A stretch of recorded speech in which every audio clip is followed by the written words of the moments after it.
mean, people think I'm super rich. Believe me, I'm not super rich. But I spend, I enjoy it. I spend the money that I have. Mohammed spent most of his millions on a limited edition car collection, which is the envy of speed enthusiasts the world over. Now, this is a monster. This really, I admire it out of all the cars because it really makes me sweat when I drive it.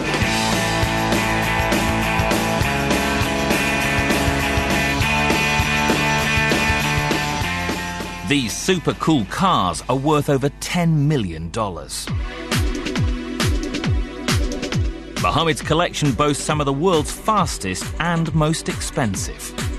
This Ferrari F40 is valued at $200,000.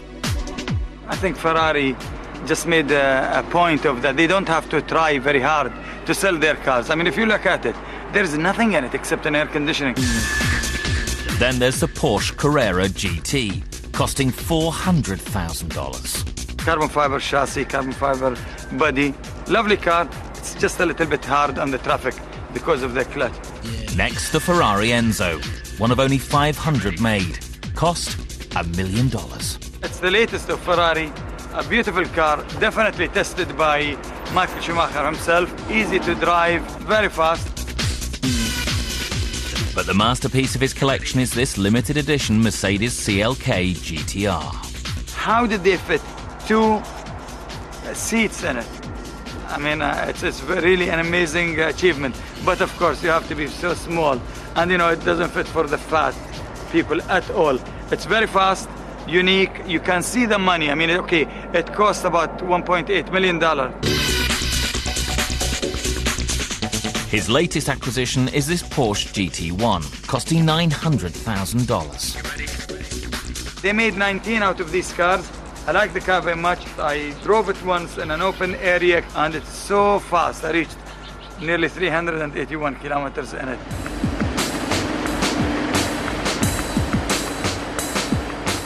Mohammed's passion for speed goes beyond just buying supercars.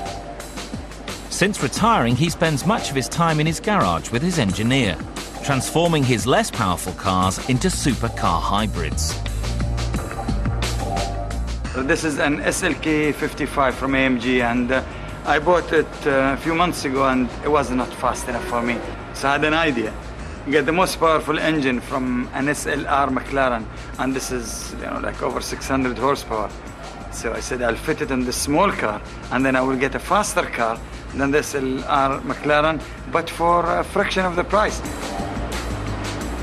I think there is nothing left in my collection except maybe the mother's car, and I don't think I'm allowed to do that. It's just that I cannot leave cars alone. You know, I think they are boring if you leave them alone.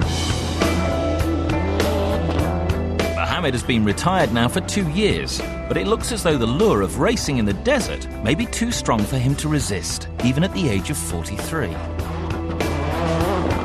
Well, I saw one of the world champions in the cross country. He's 55, you know, so I think I have a few years more to go. So I would love to go back. I see myself going back. Yes, I cannot I cannot take it anymore.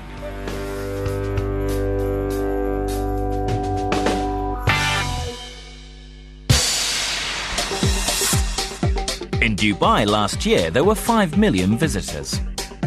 But the Emirate expects to cater for up to 15 million by 2010. The fast-expanding national airline Emirates, controlled by the Maktoum family, has been on an extensive spending spree to get ready. It recently ordered 42 wide-bodied 777 planes, worth $9.7 billion from Boeing. Also in place is a record $12 billion order for 45 of the mammoth Airbus 380s. These are due in service in 2007.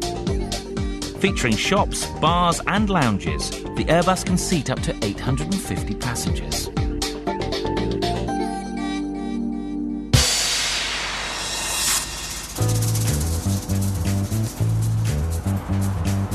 Sheikh Mohammed bin Isa Al Jaber is the 19th richest Arab in the world.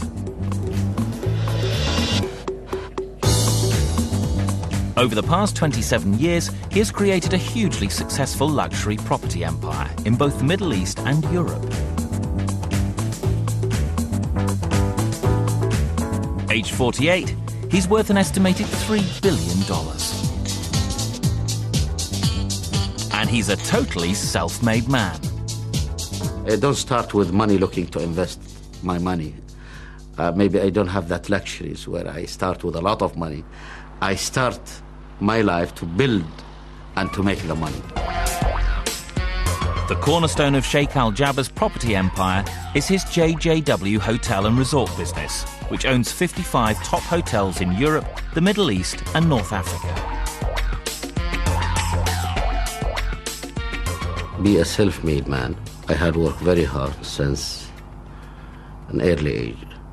I've been on the business now 27 years. I never rest a day. Sheikh Al Jaber's empire began in the 1980s when he designed and built the first luxury gated community in Saudi Arabia, featuring all the amenities of a five-star hotel. He now owns 5 compounds, each of which is home to upwards of 400 families. Sheikh Al Jaber's success saw him move into the European luxury property market. He owns a 5-star golf resort in Portugal. But the flagship of his hotel empire is the prestigious 5-star Hotel Grand Wien in Vienna, which he bought in 2002 for $107 million. It was not a lot for that hotel at all. It might be viewed that way. But the hotel today is the most successful hotel in Vienna.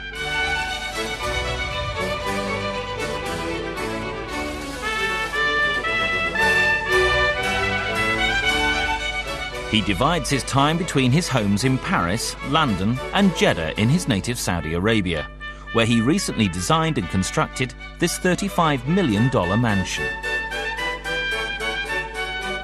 You know, this house has a mix between Italian and French.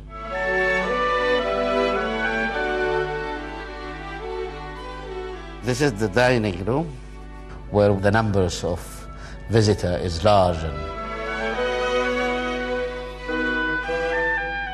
the second floor is the family bedrooms. This is my bedroom here. His lavish home is a far cry from his own modest beginnings.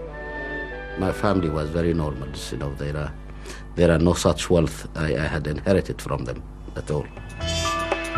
For Sheikh Al Jaber, his family, and in particular his 3 children, are as important as his business. I get 2 daughters. The oldest is 20. The second one is 16. And my son now is 14. He is keen that his company will stay in his family. You know, at least my oldest daughter, she will be taking part of the business 3 years from now.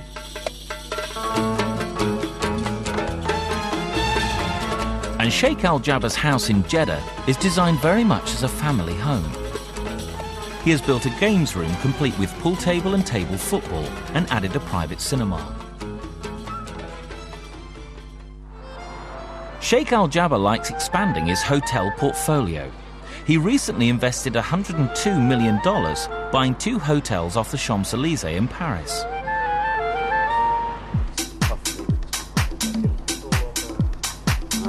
He is currently renovating one of them and is involved in every detail.